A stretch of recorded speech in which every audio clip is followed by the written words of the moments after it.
সকলকে শুভ মাঘী পূর্ণিমা। তো আজকে চলে আসলাম প্রায় ৪৫ কিলোমিটার জার্নি করে কোচবিহার থেকে বক্সিরহাট পলিকা মেলায়। শুনেছি নাকি এখানে মায়ের কাছে যেটাই তুমি মনস্কামনা করো না কেন সেটা পূর্ণ হবেই এবং সফল হবেই।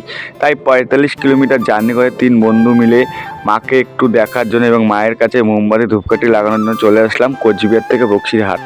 তো এসেই মাকে দেখালাম তোমাদের সাথে। আর মায়ের সাথে বাবা থাকবে না সেটা কখনো হয়, তাই বাবার মন্দির সামনেই আছে।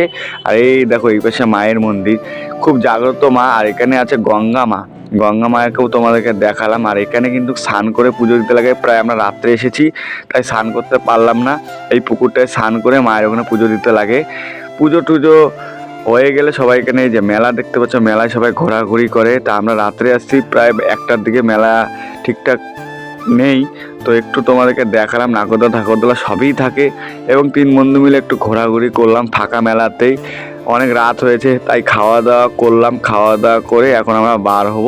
তো ব্লগটা তোমাদের কেমন লাগলো, আর যাদের যাদের মনস্কামনা পূরণ করার ইচ্ছা মায়ের কাছে চলে আসলে অবশ্যই পূর্ণ হবেই।